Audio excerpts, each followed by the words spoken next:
귀한 하나님의 말씀 창세기 1장 14절로 23절 말씀입니다. 창세기 1장 14절로 23절 말씀 9절 되겠습니다. 10절 되겠습니다. 찾아서 교독하도록 하겠습니다. 제가 14절 읽겠습니다. 하나님이 이르시되 하늘의 궁창에 광명체들이 있어 낮과 밤을 나누게 하고 그것들로 징조와 계절과 날과 해를 이루게 하라. 또 광명체들이 하늘의 궁창에 있어 땅을 비추라 하시니 그대로 되니라. 하나님이 두 큰 광명체를 만드사 큰 광명체로 낮을 주관하게 하시고 작은 광명체로 밤을 주관하게 하시며 또 별들을 만드시고 하나님이 그것들을 하늘의 궁창에 두어 땅을 비추게 하시며 낮과 밤을 주관하게 하시고 빛과 어둠을 나누게 하시니 하나님이 보시기에 좋았더라. 저녁이 되고 아침이 되니 이는 넷째 날이니라. 하나님이 이르시되 물들은 생물을 번성하게 하라. 땅이 하늘의 궁창에는 새가 나르라 하시고 하나님이 큰 바다 짐승들과 물에서 번성하여 움직이는 모든 생물을 그 종류대로 날개 있는 모든 새를 그 종류대로 창조하시니 하나님 보시기에 좋았더라. 하나님이 그들에게 복을 주시며 이르시되 생육하고 번성하여 여러 바닷물에 충만하라. 새들도 땅에 번성하라 하시니라. 저녁이 되고 아침이 되니 이는 다섯째 날이니라. 아멘. 이 본문의 말씀을 중심으로 창조의 원리 삼위일체 하나님이 이르시되 라는 제목으로 주 하나님의 말씀을 상고하고자 합니다. 성도님들 한번 따라해 주실래요? 창조 원리 삼위일체 하나님이 이르시되 네, 이것이 창조 원리인데요. 형제자매 여러분 모두 지난 한 주간도 강건하신 가운데 평안하게 잘 보내시기를 기원합니다. 아멘. 제가 이 창조 기사에 대해서 계속 얘기를 드리는 것은 앞으로 여러분들이 말하면 교회 학교가 세워진다든지 하면은 교회 학교 아이들을 가르치는 선생님으로 이제 섬겨주셔야 되는데, 그러면은 성경을 특별히 아이들에게 관심 있는 것이 뭐냐면 이 세상이 어떻게 만들어졌는지 이런 데에 대해서 굉장히 관심이 많거든요. 근데 학교에서는 하나님이 이 세상을 만들었다는 것을 안 배우고 뭐를 배울까요? 과학자들이 연구해서 이 세상이 어떻게 시작됐고 생물들이 어떻게 말하면은 진화해서 만들어졌는지 이 과정들을 다 배우거든요. 그러다 보니까 자연적으로 하나님의 말씀을 이게 달라요. 하나님의 말씀은 하나님이 창조했다고 그러는데 과학자들은 뭐죠? 자연적으로 생겨났다 이렇게 이야기하거든요. 그러면은 아이들은 교회 다니는 여러분들의 손자나 또는 손녀들은 헷갈립니다. 할아버지 할머니 말을 들어보면은 또는 교회 가서 선생님 말을 들어보면 하나님이 창조했다 하셨다고 그러는데, 그런데 학교에 가서는 배우는 거는 자연적으로 만들어졌다고 이렇게 하니까 그럼 누구 말이 맞을까요? 이제 아이들은 그런 혼란에 부딪히게 되거든요. 그래서 그 두 개를 뭐냐니까 조화롭게, 왜냐하면 그 과학적인 사실도 무시할 수가 없어요. 그럼 아이들은 그러면 무시해버리면 아이들은 학교에 가서 선생님 말을 어떻게요? 귓방망이를 듣고 이러면 아이들이 적응을 못하게 됩니다. 그러니까 그걸 무시할 수도 없고, 근데 하나님의 말씀은 진리이기 때문에 그것도 무시할 수. 그러면 그 두 개를 어떻게 조화롭게? 왜냐하면 그게 둘 다 틀린 게 아니기 때문에 둘 다 맞다면 그 둘 사이가 연결되는 접점이 있을 거거든요. 그래서 아이들이 만약에 손주나 손녀들에게 하나님이 어떤 일을 하셨느냐 이런 걸 말하면 얘기를 해주려 하면은 뭐에 대해서 제일 좋은 얘기가 뭘까요? 하나님이 처음 이 세상을 어떻게 만들었는지, 사람을 어떻게 만들었는지, 물고기가 왜 자기가 태어난 곳에서 자라가지고 막 큰 바다에 가서 큰 물고기가 되어 와서는 반드시 자기가 태어난 곳에 돌아와서 죽는지, 왜 그렇게 하는지, 그런 거에 대한 그걸 이해를 잘하고 그걸 잘 알면은 정말 아이들한테 재밌게 얘기해 줬어요. 그러면 와, 우리 할머니 할아버지 정말 대단하다, 이런 그런 목적들이 여기에 포함되어 있습니다. 그래서 잘 들어보시고 뭔가 거기서 지혜를 얻고, 그게 뭐냐면 여러분들이 이 세상에 대단한 과학자들을 아인슈타인이 뭐 최고의 천재 중에 한 사람이라고 그러잖아요. 근데 최고의 천재들도 알기 어려운 얘기들을,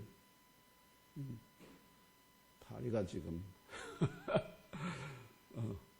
알기 어려운 내용들을 이제 제가 말씀드리는 것이기 때문에, 그래서 성경은 워낙 깊은 것을 가르치기 때문에 그냥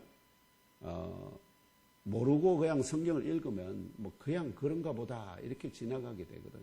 그래서 이제 그런 부분들을 좀 더 디테일하게 구체적으로 여러분들에게 말씀드리기 위해서 현대 과학을 능가하는 지금 하나님의 역사를 말씀드리기 때문에 조금은 어려울 수도 있지만은, 근데 그 얘기를 제가 최대한대로 말하면 우리 성도님들의 그거에 맞춰서, 눈높이에 맞춰서 말씀을 드리려고 하니까 잘 한번 들어보시고 이것들을 잘 기억했다가 이 성경 본문을 나오면은 제가 드린 말씀을 기억하면서 왜 해가 때가 되면은 떠올랐다가 지는지, 또 다른 왜 밤마다 이렇게 금음이 됐다가 또 보름이 됐다가 이런 과정을 계속 반복하는지, 이런 것들에 대한 그 기원을 오늘 조금 말씀을 드리려고 합니다. 무엇보다도 삼위일체 주 하나님의 영, 곧 성령의 감동하심을 입은 창세기 기자인 모세가 오늘 말씀을 포함하는 창세기 1장 기사를 통하여 영적인 눈이 뜨여 본 듯이, 그리고 영적인 귀가 열려 직접 들은 듯이, 왜냐하면 하나님이 이러신 말씀을 다 자기가 듣고 기록해서 증언해 주고요.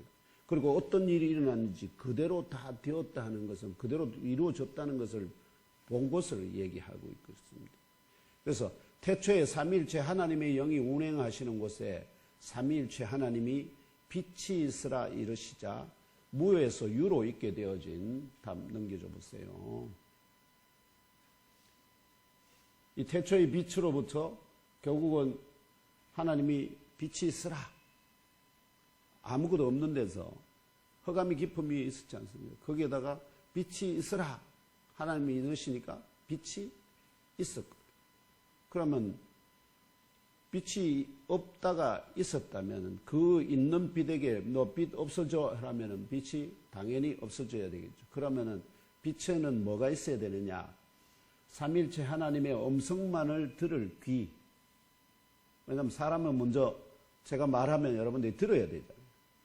권영진 집사님 일어서세요 이러면 권영진 집사님 먼저 듣고 그 다음에 일어설지 말지 결정을 하잖아요. 그럼 먼저 들어야 되거든요.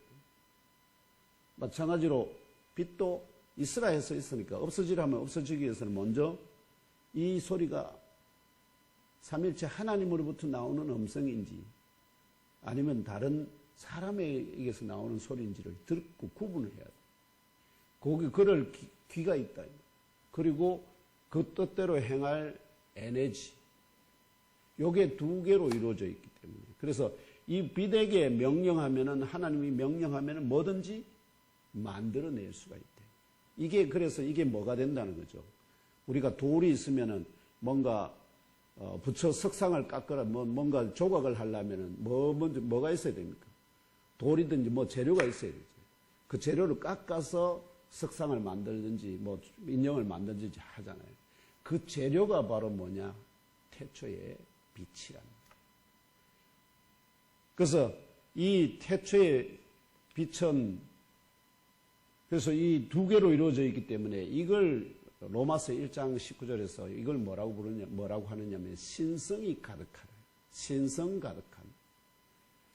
이 신성 가득한 태초의 빛을 만물의 재료로 사용하시기 위하여 가장 먼저 창조하셨습니다. 그래서 이건 무에서 유로 불려냅니다. 이러니까 과학자들이 아무리 과학적인 연구는 한다 하더라도 하나님이 무에 없는 데서 만들어낸 거는 이게 어떻게 시작됐는지 과학자들은 알 수가 없습니다. 그럼 과학자들은 어디부터 연구를 하느냐? 먼저 뭔가 빛이 있는 데서부터 시작해가지고 이 빛으로부터 뭐가 만들어졌는지를 연구한다. 그래서 빅뱅이라는 것도 결국 태초에 뭐가 있어야 되느냐면은 에너지가 있어야 합니다. 그 에너지가 바로 이 태초의 빛이라 할 수 있다는 겁니다. 그래서 이어지는 창조 기사를 통하여 실제 사건을 보도하는 육하 원칙 넘겨주세요. 좀 신경 좀 써주세요. 육하 원칙을 따라서 삼위일체 하나님께서 이 신성 가득한 태초의 빛을 만물의 재료로 사용하여서 삼위일체 하나님의 영이 운행하시는 곳에 하늘들과 땅 그리고 그 가운데 모든 것을 창조하셨다고 보도합니다. 먼저 제가 창세기 1장 1절에서 13절 지난주에까지 다룬 내용만을 가지고 말씀드려 보겠습니다. 제가 누구 하면은 여러분들은 그 뒤에 있는 걸 읽습니다. 누가 삼위일체 하나님께서 언제 태초라는 때에 어디서 하나님의 영이 운행하시는 곳 곧 하나님의 나라 영의 세계 안에 셋째 하늘, 요걸 셋째 하늘로 불려집니다. 아시겠죠? 요걸 셋째 하늘이랍니다. 그 다음에 왜? 성육신하신 그리스도를 위하여 또한 증거하기 위하여 예, 그리스도를 위하여 또한 그리스도가 이 사람이 그리스도인지 아닌지를 확인하기 위한, 보여주기 위한 그 목적으로 이게 이런 원리를 따라서 창조가 됐다는. 그 다음에 어떻게? 삼위일체 하나님의 음성만을 들을 귀와 그 뜻대로 행할 에너지라는 신성 가득한 태초의 빛을 진료로 사용하여 진료라는 말은 재료, 원재료. 그 다음에 무엇을? 삼위일체 하나님의 음성만을 들을 귀와 그 뜻대로 행할 에너지로 이루어진 신성 가득한 하늘들, 첫째와 둘째 하늘들과 물과 땅과 각종 식물을 창조하셨다.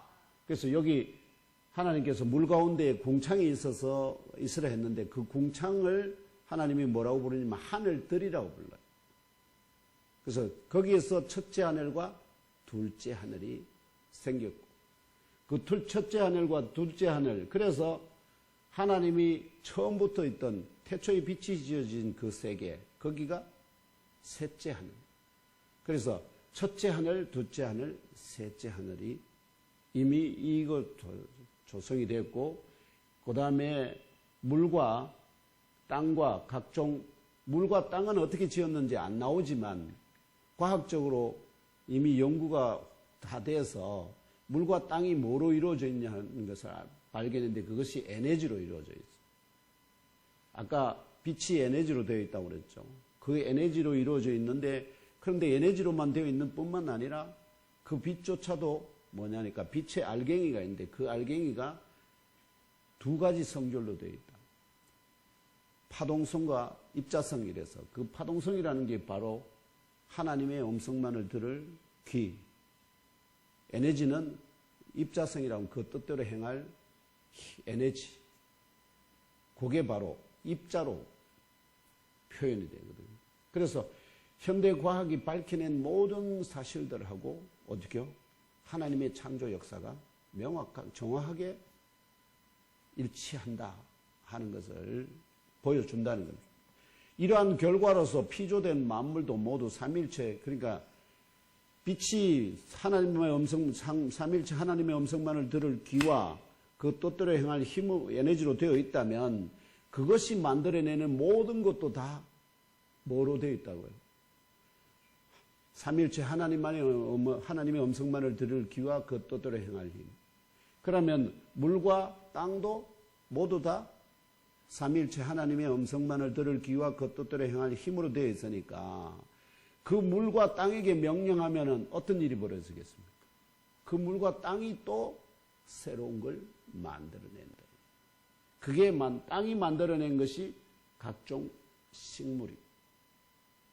요까지가 이제 셋째 날이에요. 셋째 날. 그 식물은 또 뭐로 다 되어 있겠습니까? 식물의 나무, 뿌리, 잎 다 뭘로 되어 있을까요? 삼위일체 하나님의 음성만을 들을 귀와 그 뜻대로 행할 에너지. 그래서 나무에게 명령하면은 나무가 어떻게요? 듣고 그대로 반응한다. 이게 대표적으로 나타낸 게 예수님이 무화과 나무를 향해서 어떻게요? 네가 다시는 네게서 사람들이 열매를 다 먹지 못하리라 했는데 그 다음날 아침에 잎사귀, 줄기, 뿌리가 통째로 다 말랐다.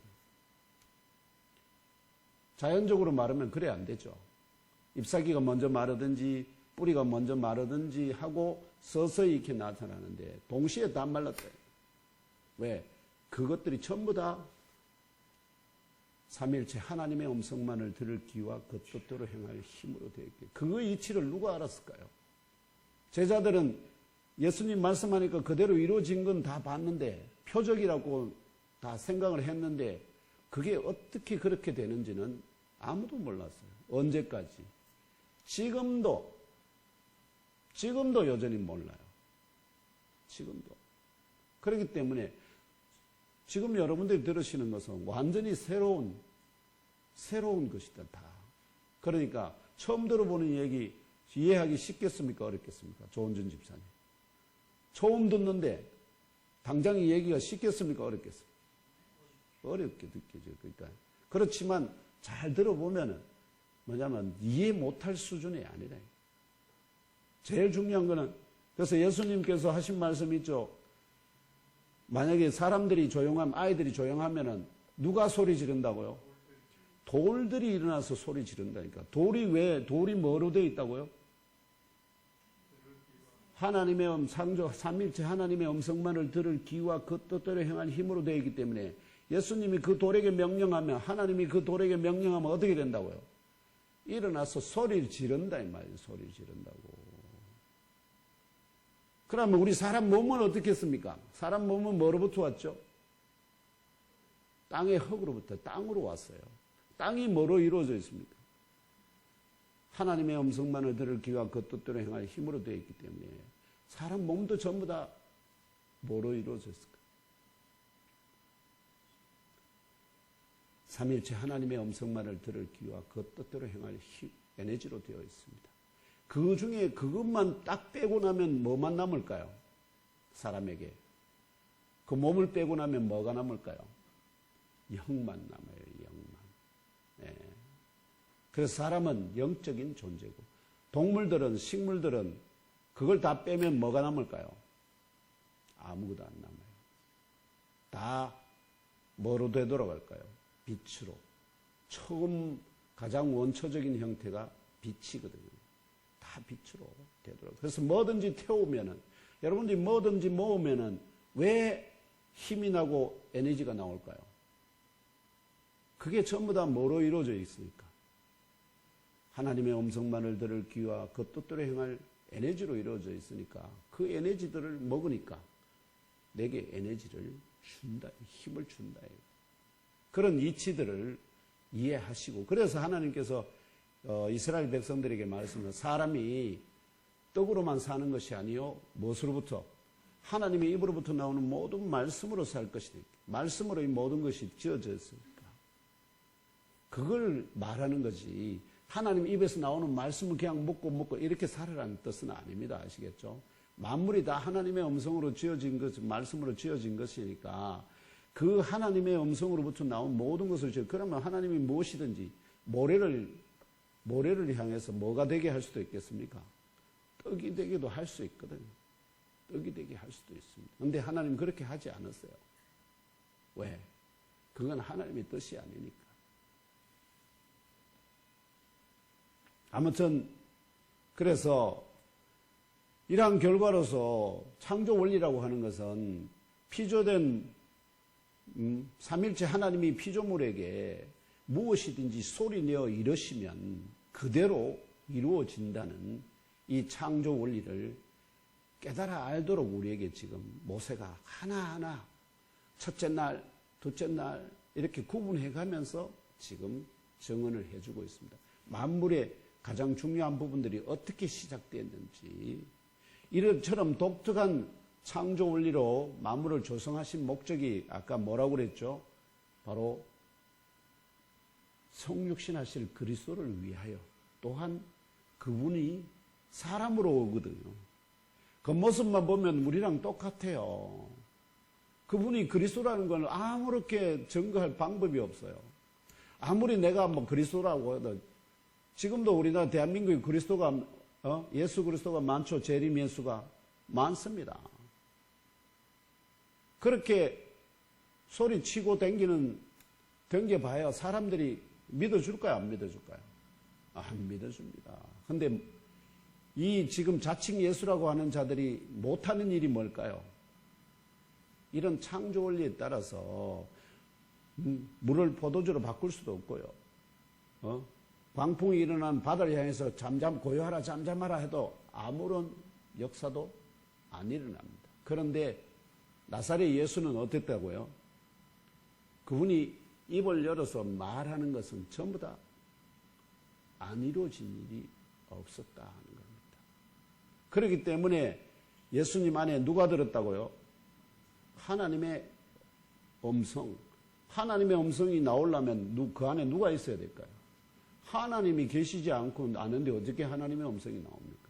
그래서 예수 안에는 하나님의 영의 본체와 똑같은 영이 그분 안에 들었다. 우리는 그분을 뭐라고 부르냐면 그리스도라고 부릅니다. 그리스도. 하나님의 아들 그리스도가 나사렛 예수 안에 영으로 들어있기 때문에, 그래서 예수가 말하면 그 하나님의 음성이, 삼위일체 하나님의 한 분이신 위격이신 성자의 음성이 드러나기 때문에 이 만물들이 그대로 복종한다 하는 것입니다. 그래서 나사렛 예수께서 행하신 표적들이 얼마나 많으냐. 첫 번째, 물을 포도주로 변화시켰습니다. 그럼 물 안에 뭐가 있었다고 말씀드렸죠? 창조주 삼위일체 하나님의 음성만을 들을 귀와 그 뜻대로 행할 힘.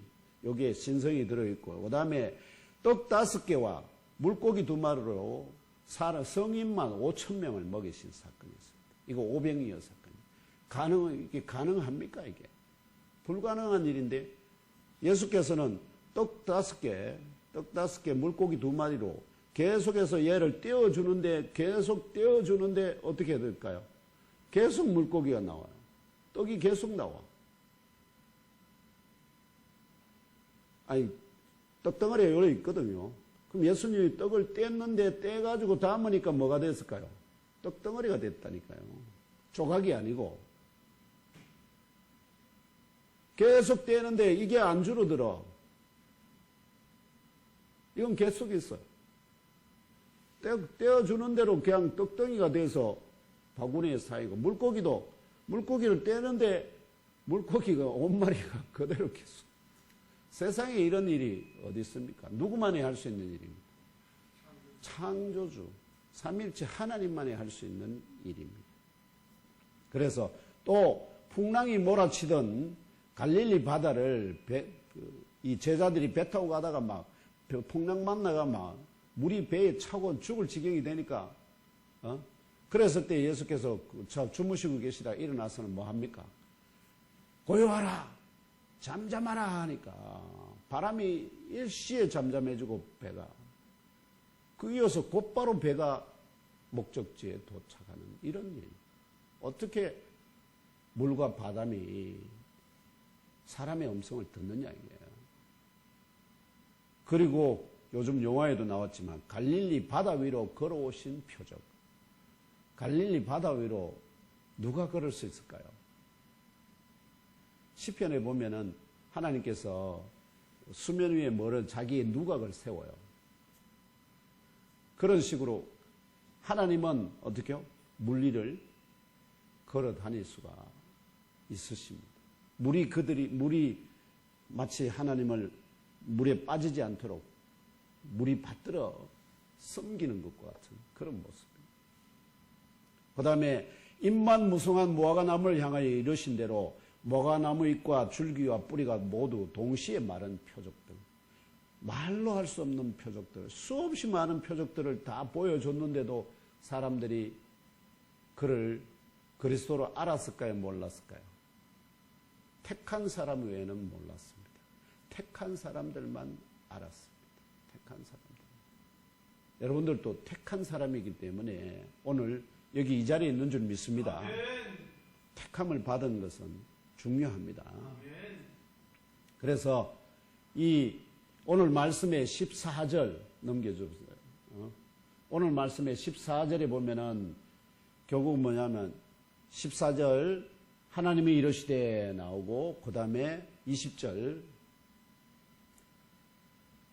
보면은 하나님이 이르시되 그리고 22절에는 하나님이 그들에게 복을 주시며 이르시되 이렇게 좀 다릅니다. 하나님이 그냥 이르시는 거하고 하나님이 그들에게 복을 주시며 이르시는 말씀 세 개가 나와요. 그래서 이 하나님이 무언가를 향하여 이르셨다는 기사가 보도되는데요. 참고로 우리가 지금 보면 하나님이라고 그냥 제가 왜 삼위일체 하나님이라고 자꾸 강조를 하느냐면은 이 원어가 달라요.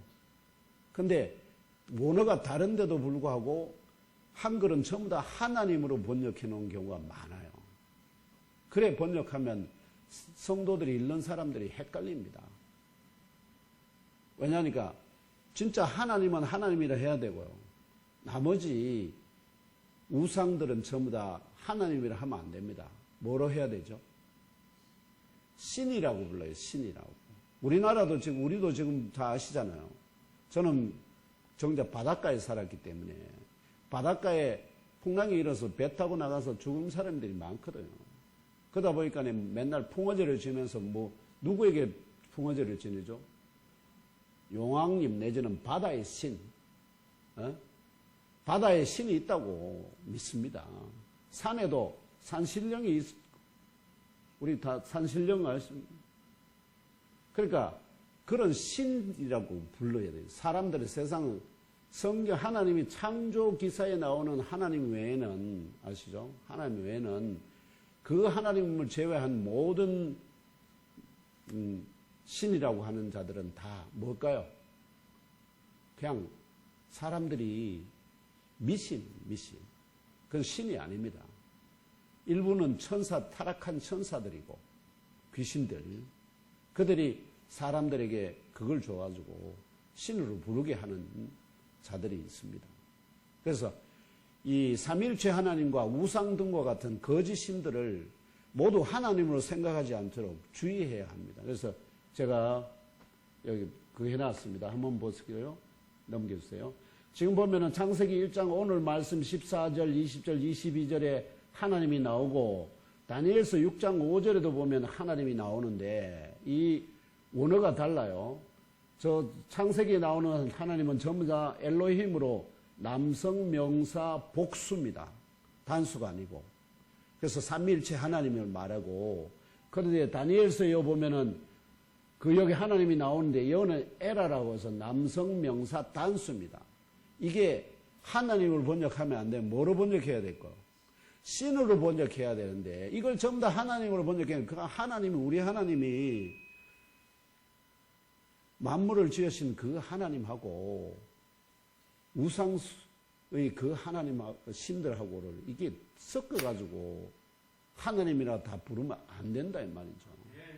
그걸 구분해나 여는 그 신의 율법에서 이렇게 번역해야 된단 말이죠. 그러면은 이 얘기가 이 사람들이 다니엘이 믿는 그 하나님을 신이라고 부르는구나 이렇게 이해가 되는데 이걸 하나님으로 번역해놨. 그래서 하나님으로 번역해놓은 많은 수많은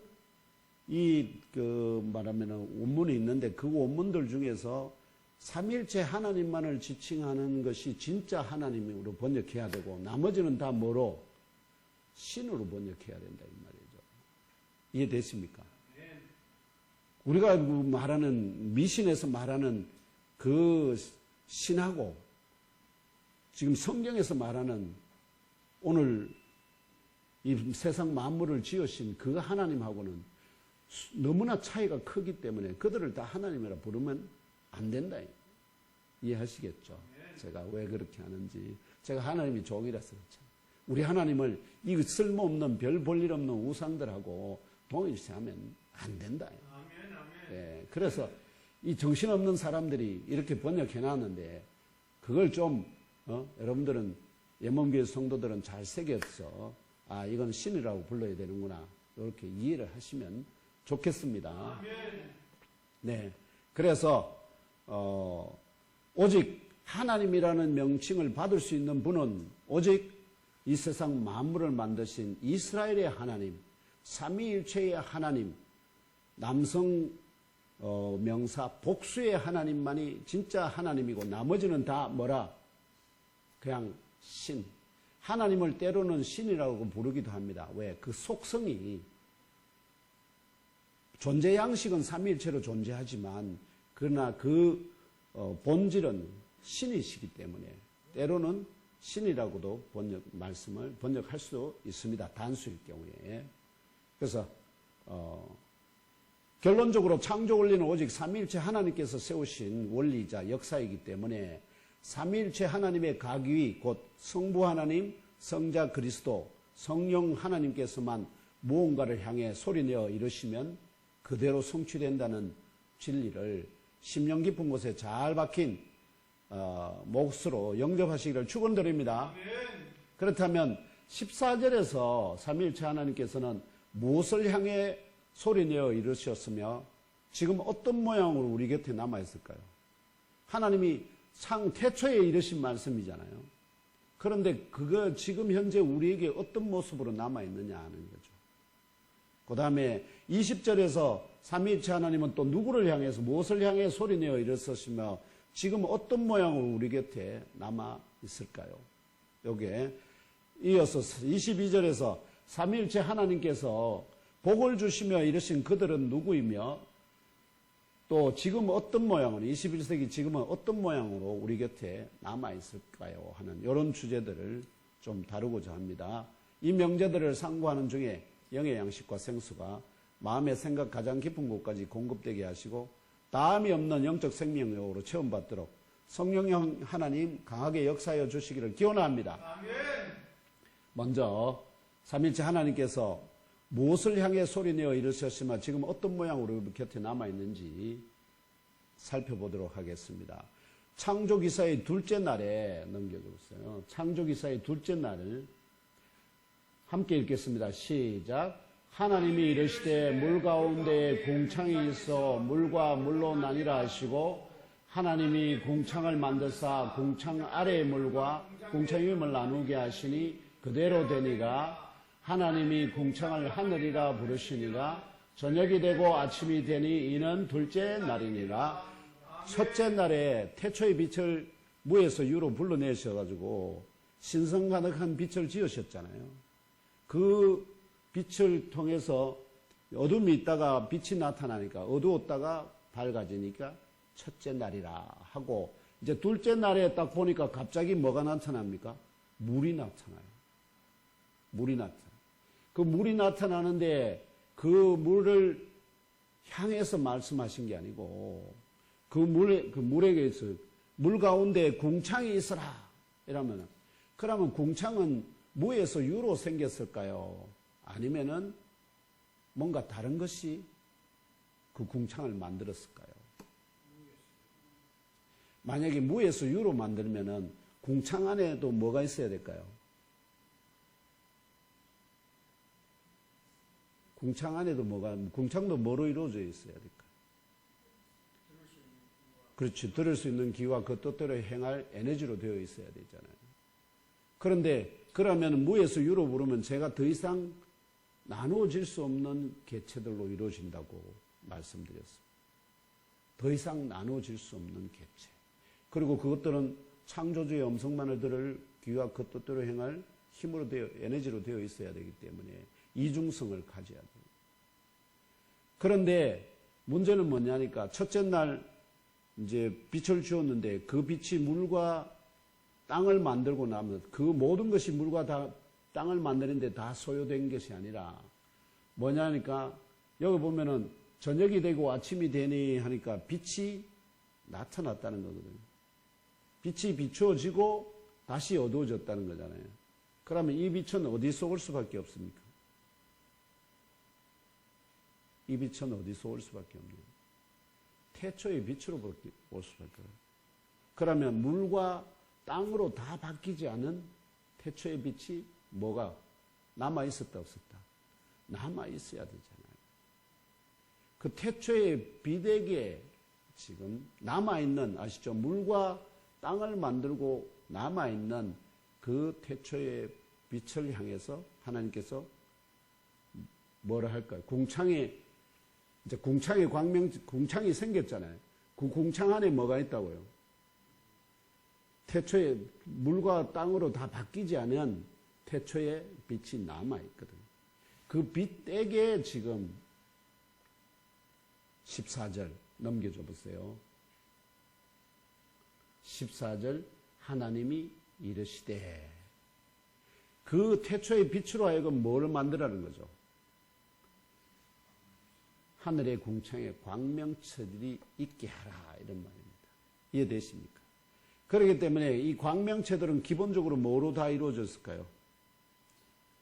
음성 들을 귀와 그 뜻대로 행할 에너지로 다 되어 있기 때문에. 그래서 그들에게 명령하면 처음에는 무지사하게 막 만들어져 있을지 모르지만 딱 그것들로 낮과 밤을 나누게 하고 그것들 징조와 계절과 날과 해를 이루게 하라 하는 순간에 이게 질서정연하게 탁 지금 현재와 같은 이 말하면은 우리 은하를 중심으로 한 첫째 하늘, 그 다음에 우리 은하보다 훨씬 멀은 약 137억 년 가까이 떨어져 있는 먼 은하, 거기 있는 둘째 하늘의 별들, 이런 구조로 하나님이 창조하셨다. 그러므로 결과적으로 창세기 1장 14절 15절에서 만들어진 이 광명체들도 모두 창조주의 삼일체 하나님의 음성만을 들을 귀와 그 뜻대로 행할 힘, 즉 신성 가득한 피조물들로 만들어졌다 하는 겁니다. 그래서 이게 유일한 기원이자 원리입니다. 지금 태양계가 기가 막히게도 뭐냐면 지구가 여기 있으면 태양이 있고 그 태양을 중심으로 수금지 화목도 천해명의 7개의 행성이 돌고 하죠. 그 세 번째 행성이 뭡니까? 지구입니다. 지구인데 지구에 또 뭐도 있습니까? 지구 주변에 달도 이렇게 하나 돌게 해놨어요. 이 달이 돌물에서 뭐가 만들어지죠? 달이 돌물에 해서 절기가 만들어요. 절기. 우리가 초하루, 보름 이게 전부 다 절기잖아요. 절기가 만들어져요. 절기가. 그 다음에 태양이 있고 태양 주위를 지구가 뱅뱅뱅 돌기 때문에 연은 1년이 만들어지고 그 다음에 지구가 또 팽이처럼 뱅뱅뱅 이렇게 도는데 하루에 한 바퀴 돌물에 해서 하루가 만들어지고 요것들을 다 만들도록 뭐 하라? 하늘의 궁창에 광명체들이 있어라. 그러니까 광명체들이 먼저 있고 그 광명체들에게 이걸 이루게 만들어지라 하니까 지금과 같은 태양계 구조와 우리 은하계 그리고 우주 전체가 만들어졌습니다. 그러면은 이러한 기원과 원리를 탐구하기 위해 전 세계에 수많은 천문학자들이 연구를 하고 있습니다. 어떻게 태양계가 이렇게 우리 은하가 어떻게 이런 구조로, 기가 막힌 구조로 생겨서 모든 빛을 지구를 중심으로 해서 비추게 할까? 요 원리를 찾아내기 위해서 무진장 엄청난 돈을 들여서 연구를 하고 있거든요. 근데 결론이 어떻게 날까요? 결론이 바로 창세기 1장 14절에서 19절, 14절, 15절의 말씀이 될 겁니다. 하나님이 어떻게요? 삼일체 하나님이 광명체들을 있게 하고 그들로 하여금 징조와 사시와 일자와 연한을 이루라. 이게 결론입니다. 그들이 찾아낼 결론이 그거라고요. 중간에 지금 뭐 이게 어떻게요? 빅뱅에 의해서 뭐 대폭발에 의해서 얘들이 뭐 퍼져나가고 뭐 이렇게 그건 다 과정일 뿐이에요. 결론이 어디까지 가느냐? 창세기 1장 14절 15절로 귀결이 될 거다. 그러니까 제가 미리 예언을 다 천문학이 발전하면 할수록 점점점 어디에 가까이 갈까요? 이 성경에 가까이, 말씀에 가까이 가기 때문에. 그럼 여러분들은 이미 뭐죠? 천문학자들, 그 위대한 천문학자들이 막 발견해서 막, 노력해서 논문 쓰고 발표 머리 사매고 연구해가지고 한 결과들을 이미 다 여러분들은 결론을 알고 있다. 그들이 어떤 결론에 도달할지를 알고 있다. 이게 하나님의 지혜입니다. 그걸 깨달아 아시라. 그걸 깨달아 아시라. 그래서 이런 목적 가운데 창조된 해와 달과 별들과 행성들의 운동과 변화로부터 뭐가 그게 무슨, 이 앞에 징조가 나오지 않습니까? 징조. 광명체들로 하나님께서 징조를 이루게 하셨거든요. 그럼 광명체들이 하늘에서 뱅뱅 돌다가 어떤 변화가 생기는, 말하면 계기 일식이나 해가 갑자기 낮에 사라진다든지 밤에 갑자기 달이 없어진다든지 이런 현상들을 통해서 하나님께서 어떤 징조를 나타내게 했는데 그 징조로부터 뭐가 탄생했냐면 고대 점성술. 하늘에 별 보고 점치는 거 아시죠? 그게 점성술이거든요. 그 점성술이 바로 이 말씀에서 나온 징조. 그 다음에 삼위일체 하나님께서는 달로 지구 주기를 달이 뱅뱅 돌게 함으로 해서 거기서 뭐가 만들어졌을까요? 절기를 만드셨다. 이게 시편 104편 19절의 노래거든요. 그 다음에 가장 결정적인 징조는 뭐냐 하면은 나사렛 예수를 탄생을 축하하기 위해서 동방에서 누가 옵니까? 동방 박사들이 찾아오는데요. 그 동방 박사를 누가 인도합니까? 별이 인도해요. 별이. 동방 박사들이 뭐냐니까 점성술을 가지고 연구를 하는데 하늘에 특별한 별이 나타나면 그 별이 뭐를 의미하느냐면은 메시아 구원자가 하나님의 아들이 이 세상에 오실 것이라는 계시를 이 사람들이 알았습니다. 그래서 그 별이 나타나니까 그 별이 이끄는 대로 쭉 오니까 어디까지 왔을까요? 예루살렘까지 찾아가. 이스라엘 나라의 예루살렘에 와서 이스라엘의 왕으로 탄생하신 이가 어디 계십니까? 이러니까 막 난리가 났습니다. 그때는 헤롯이 왕이었거든요. 그래서 그 헤롯이 뭐 합니까? 제사장들을 다 서기관들을 불러서 야 메시아가 어디에 나타나겠느냐 하니까 바로 어딥니까? 베들레헴. 예루살렘에서 멀지 않은 베들레헴에 거기서 태어날 거다. 그래서 동방박사들이 베들레헴 보내면서 그들을 찾자마자 너한테 연락해라. 나도 가서 뭐 하게? 경비하게. 근데 원래 뭐 하려고? 찾자마자 연락하면 뭐 하려고 했습니까? 죽여버리려고. 내가 왕인데 새로운 왕이 탄생이 말이 되냐? 이제 이런 거였죠. 그게 바로 결정적인 하나님이 이 징조의 결정은 바로 당신의 아들을 이 세상에 보낼 때 특별한 별이 나타나겠다. 이게 다윗의 별입니다. 이스라엘 나라의 국기에 보면은 별이 하나 있거든요. 그 별이 원래는 다윗의 별이라고 했지만은 원래 하면은 메시아의 별입니다. 메시아의 별. 그러면서 요한계시록에는 또 뭐냐니까 이 우리가 지금 첫째 하늘과 땅, 처음 하늘과 땅 만든 거 얘기하잖아요. 근데 이 처음 하늘과 땅은 결국은 어떻게 되느냐? 하나님께서 역사를 완성하실 종말의 때가 되면은 이 처음 하늘들과 땅은 보이지 않고 사라지게 됩니다. 그것을 예언하는 요한계시록 2장 21장 1절을 함께 읽으면 알아봅시다. 시작. 또 내가 새 하늘과 새 땅을 보니 처음 하늘과 처음 땅이 없어졌고 바다도 다시 있지 않더라. 아멘. 그러니까 첫째 하늘, 둘째 하늘은 때가 되면 어떻게 된다고요? 첫째 하늘과 둘째 하늘에 이 우주가 다 들었거든요. 그 우주 안의 천체들이 다 함께 어떻게 된다고요? 사라집니다. 그리고 하나님께서 새로운 하늘과 새로운 땅을 주시는데 이 새 하늘과 새 땅은 지금 우리가 알고 있는 물리적인 하늘과 물리적인 땅이 아닙니다. 왜냐하니까 전부 다 뭐가 사람들이 어떻게 됐을까요? 부활해서 전부 다 신령한 몸과 신령한 영으로 이루어진 존재들이 되었기 때문에 더 이상 땅을 파고 거기서 식물을 가꾸고 살지 않습니다.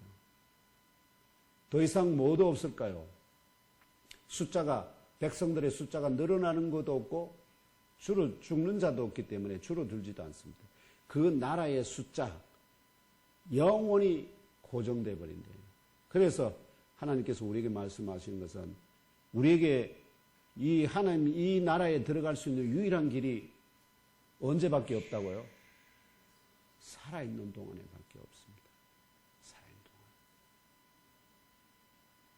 죽어버리면 더 이상 기회가 없습니다. 그래서 우리 인생의 최고의 목표, 가장 중요한 우리가 추구해야 될 바가 뭐냐? 바로 그리스도 예수를 통해서 하나님께로 돌아가는 것. 이것이 외에 다른 게 있을 수 없습니다. 그것에 방해되는 것이라면 뭐든지 다 어떻게 해야 할까? 멀리 해야 됩니다. 멀리. 특별히 젊은 사람들에게는 그렇게 말하기는 어렵습니다. 왜냐하면 아직 그들도 자기 나름대로 해보고 싶은 것들 할 일이 많이 있으니까. 그러나 나이가 들어서 이제 더 이상 뭔가 새로운 일을 하기보다는 어떻게요? 하나님 앞에 끝까지 견고하게 서 있어야 하는 우리 연배 이후의 사람들은 한 가지에만 집중하는 것이 좋습니다. 그렇게 되시기를 주님의 이름으로 축원합니다. 둘째, 20절에 삼일째 하나님께서 무엇을 향해서 소리내어 이르셨으면 지금 우리 모양으로 어떤 모양 우리 곁에 남아 있을까요? 요것도 한번 보겠습니다. 넘겨주세요. 하나님이 이르시되 물들은 생물을 번성하게 땅 위에 하늘에는 궁창에는 새가 나르라 하시고 요 보면은 물에게 명령합니다. 물은 수생생물들로 번성하게 하라. 그리고 땅 위 하늘의 궁창에는 새가 나르는데 이 새는 뭐가 만들게 되냐면 땅이 만들어요. 새는 땅이 만들고 그 다음에 바다 생물들은 다 뭐가? 물이 만들어. 물에게 명령해서. 물이 아까 뭐로 되어 있다고 그랬죠? 삼위일체 하나님의 언성만을 들을 귀와 그 뜻대로 행할 힘이 있기 때문에 물에게 명령하면 하나님의 뜻대로 물고기들, 각양 물고기들 다 만드는데 그 물고기들이 뭐냐? 큰 바다 짐승들과 물에서 번성하여 움직이는 모든 생물을 그 종류대로 날개 있는 모든 새 그 종류대로 다 하나님이 창조하셨는데 누굴 통해서? 물과 땅에게 명령해서 만드셨다. 이런 뜻입니다. 그래서 그러면은 이 물고기들과 새들의 몸은 뭐로 다 이루어져 있을까요? 삼일째 하나님의 음성만을 들을 귀와 그 뜻대로 행할 힘으로 되어 있어요. 그런데 그러니까 요까지가 22절로 바로 넘어가겠습니다. 그 생물들에게 하나님이 뭐를 그들에게 복을 주시며 이르시되 합니다. 왜냐하면 위에는 뭔가 만들어내라고 하잖아요. 근데 여기는 22절은 이미 만들어졌잖아요. 그 만들어진 그들을 향해서 하나님이 그들에게 복을 주시며 이르시되 생육하고 번성하여 여러 바다만에 충만한 새들도 땅에 번성하라. 그러면 이 말씀은 어떻게 역사할까요? 이게 어떻게 역사하는지 넘겨주세요. 연화의 놀라운 휘소 본능과 탁월한 후각이 결정적으로 세상에 알려진 곳은 캘리포니아 북부 지방에 있는 프레어리 크릭 양식장일 것입니다. 바로 이곳에서 상상을 초월한 연화의 의지가 우연히 목격됐습니다. 휘소 본능이 어디서 오느냐? 이걸 얘기하려고 합니다. 연어는 항상 자라가지고 1964년 12월 2일 자기가 아침 태어난 곳으로 되돌아오고 콘크리트로 만든 4개의 양식장 중에 하나에서 2살이나 된 코호 한 마리가 수백 마리 어린 물고기들 사이에 끼어 있는 것이 발견됐습니다. 자세히 관찰해본 결과 갑자기 방문한 이 손님은 등지느러미가 굽어져 있었는데 이것은 프레어리 크릭 연어만이 가지고 있는 것이었습니다. 1년 전에 이 양식장에서 방류된 연어의 등도 모두 굽어져 있었습니다. 1년 전에 방출.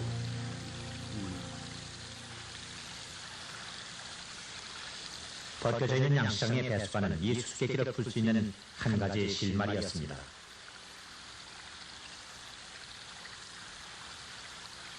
어쩌면 자기가 태어난 이곳에 들어오기 위해 이 양식장의 배수관을 이용했을지도 모릅니다.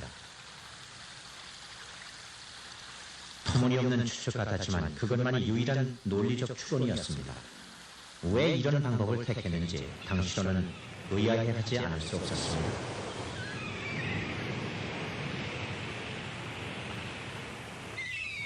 미국 위에 있는 캐나다. 프레어리 크릭에서 방류된 모든 연어와 마찬가지로 이 연어도 태평양과 레드우드 지류가 만나는 이곳까지 왔을 것입니다.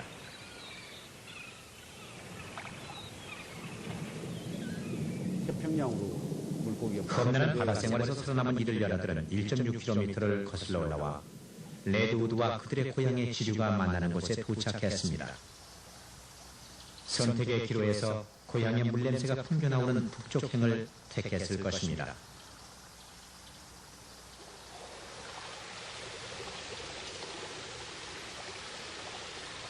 일마일 반쯤 떨어진 이곳은 그들 고향의 물과 로스트맨 지류가 합쳐지는 곳으로 이들은 좀 더 어려운 선택을 해야 했습니다.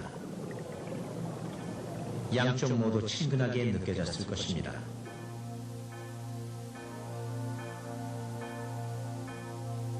(1년) 전 이들은 양식장 뒤에 있는 로스트맨 지류에서 방류됐습니다. 요걸 타고 이제 그런데 이들은 1년 전의 길을 택하지 않았습니다. 원래 하면 이렇게 돌아가야 되는데 대신 북쪽행을 택했습니다. 이 의아한 행동의 이유를 동쪽으로 90m 떨어진 고속도로에서 찾을 수 있었습니다.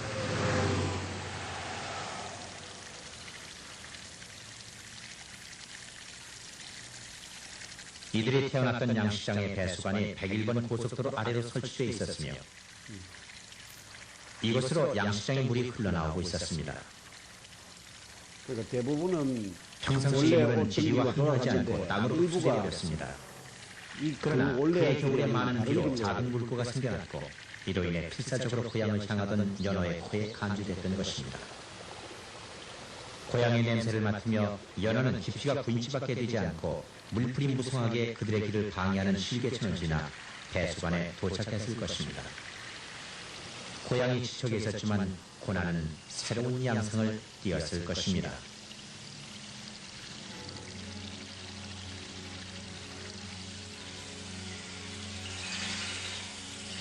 고속도로 밑으로 난 배수관을 따라 그들은 이곳 하수구에 도착했을 것입니다. 그리고 이 좁은 12인치 파이프 속으로 뛰어올라야 했습니다. 거기까지 그리고 도달하는데 파이프가 양식장 이만큼 주차장 밑으로 나 있는 이걸 큼큼한 뚫고 관을 지나가지고 필사적으로 통과하여 감격을 만끽하려고 했었지만 그들을 반기는 건 두터운 벽이었습니다. 그리던 고향과 30m도 채 떨어지지 않은 보도블럭에서 이들은 애를 태워야 했을 것입니다. 그러나 주변에 진동하는 이들 고향의 물냄새는 지쳐있는 이들에게 새로운 용기를 주었음이 분명합니다.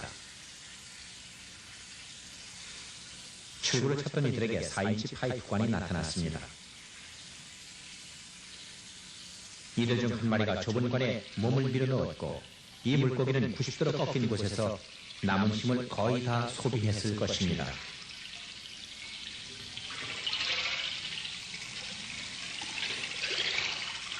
그러나 가까스로 통과한 이 물고기 앞에 그의 애쓰는 노력을 숲으로 돌리는 또 다른 난관이 버티고 있었습니다. 뚜껑이 덮고 파이프의 높이는 1m나 되고 그 위에 자신의 무게보다 5배가 넘는 천망이 덮어져 있었기 때문입니다.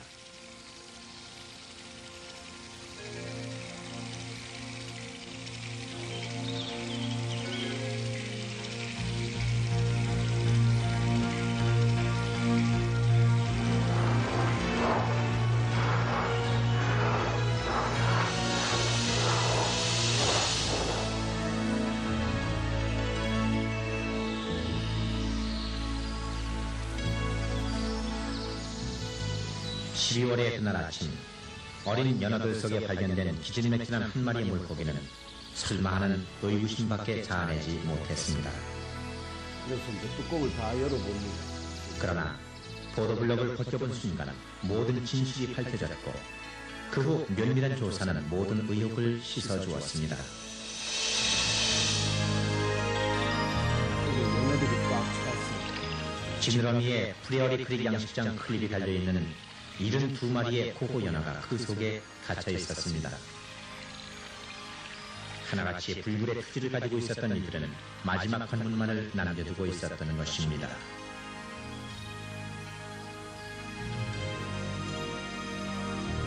넘겨주세요. 제가 이 얘기를 드리려고 하는 그거는 뭐냐면은 불을 좀 켜주세요. 여기서 켜니까 자꾸 그게 생겨요.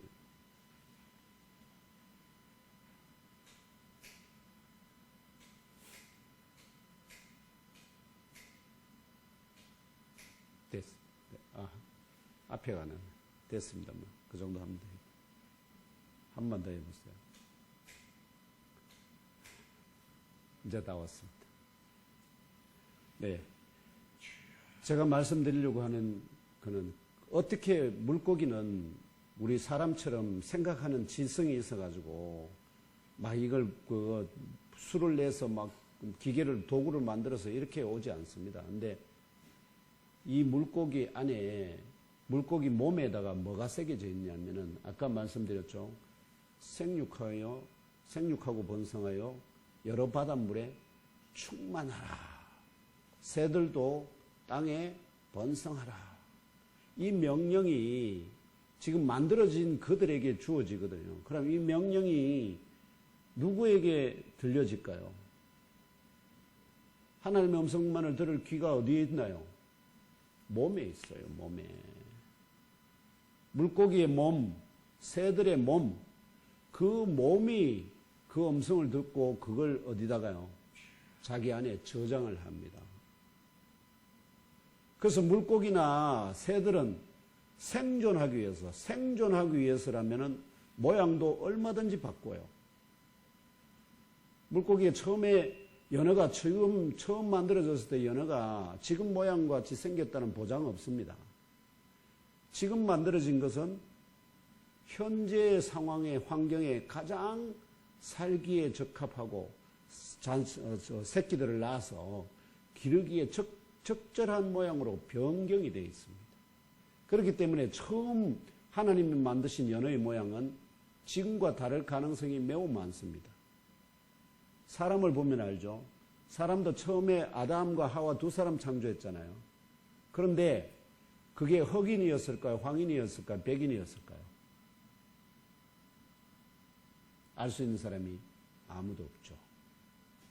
왜냐? 하나님은 분명히 한 사람, 한 색깔로 만드셨지만 그 이후로 사람에게도 똑같은 명령이 주어지거든요. 생육하고 번성하여 땅에 충만하라. 그러면 그 명령이 어디에 새겨져 있을까요? 우리 몸에. 그래서 햇빛이 너무 뜨거운 곳에 아프리카 같은 데서는 햇빛이 이걸 흡수를 안 하면은 이게 때려가지고 뭐가냐면은 피부가 다 물집이 생겨서 암세포가 생깁니다. 때린다고요. 충격을 해서. 근데 흡수를 해보면 충격이 안 일어나고 흡수를 해버립니다. 그래서 검은 거는 전부 다 빛을 흡수한다는 거고 흰 거는 빛을 반사하거든요. 백인들은 그 대신에 빛을 대부분 반사를 시킵니다. 황인종은 적절히 흡수하고 적절히 반사하고 그래서 황인종이 되는 거예요. 이게 우리에게는 우리 한국 사람은 황인종이 된 이유가 우리 환경에는 요 색깔이 가장 이거 자기가 내가 원해서 됐을까요? 어떻게 되죠? 하나님이 새겨놓은 생존 본능 때문에 그게 그거에 관계없이 내 몸이 알아서 변화를 일으키거든요. 요게 생존 본능입니다. 그 생존 본능이 결국은 이 물고기에게, 연어에게도 새겨져 있거든요. 그렇기 때문에 마치 뭐랄까요? 하나님이 계속해서 지금 자기에게 명령하고 있는 것처럼 이렇게 갔다가 또 돌아와서 자기 고향에 돌아와서 거기서 와서 마지막으로 하는 게 뭔지 아십니까? 새끼 놓고 그 새끼들에게 자기 몸을 뭘로? 먹이로 줍니다. 먹이로. 요게 그렇게 해서 한 마리가 어떻게요? 수천 마리 새로운 며느를 생산하고 자기는 그렇게 계속해서 생육하고 번성하여 여러 바닷물에 충만하게 되게 됩니다. 요것을 우리가 말하면은 생존 본능이라 하고, 요걸 성경에서는 뭐라고 부를까요? 생존 본능이라는 말은 이 현대 생물학적인 용어입니다. 생물학적인 용어인데 성경은 이걸 뭐라고 부르냐면은 요걸 소울이라 합니다. 소울. 소울이다, 소울. 그런 것에 대해서 아직 말하면은 연관을 잘 못 시키고 있어서 그냥 문자적으로는 영과 혼과 몸을 분류를 하지만 구체적으로 영이 사람 안에서 어떤 일을 하는지, 소울이 어떤 일을 하는지, 몸이 구체적으로 어떤 한계를 가지고 있는지 이 부분에 대한 아직도 연구가 너무 부족하기 때문에 아직도 잘 이해를 못하고 있다. 근데 오늘 말씀드리는 내용은 초점은 무엇이냐? 태초의 빛으로부터 만들어진 모든 것들에는, 모든 것이 다 태초의 빛으로 만들어졌는데 그 태초의 빛으로 만들어진 모든 것들에는 두 가지 요소로 되어 있다. 첫째, 삼위일체 하나님의 음성만을 들을 귀와 그 뜻대로 행할 에너지로, 요걸 성경은 신성이라고 부릅니다. 신성 가득한 피조물들로 만들어져 있기 때문에, 그러면 언제든지 그리스도께서 명령하신다고 그랬다. 하늘 없어져, 땅 없어져 하면 어떻게 될까요? 바로 없어집니다. 그래서 전부 다 뭐로 되돌아갈까요? 태초의 빛으로 되돌아가요. 빛으로. 그게 나중에 베드로가 말하는 마치 불목같이 되는 그 역사를 증거해 주는 겁니다. 그래서 이런 하나님의 놀라운 표적, 이적들, 또 창조의 원리들 기억하시고 다음에 교사 선생님을 하시거나 또 손자들에게 어떤 성경의 얘기를 들려주실 때 이런 부분들을 잘 참고해서 들려주면 아이들이 정말 신기할 거예요. 과학과 학교에서 배우는 과학과 또 성경에서 말씀하시는 창조 역사 사이에 어떤 연관성이 있는지, 그것이 현대 우리 삶에 어떻게 역사하고 있는지, 그 하나님의 창조가 그런 부분들을 현실성 있게 나누어 드림으로 훌륭한 할아버지 할머니로 또 하나님의 성도로 남으시기를 주 예수 그리스도의 이름으로 축원합니다. 아멘. 거룩하신 주님.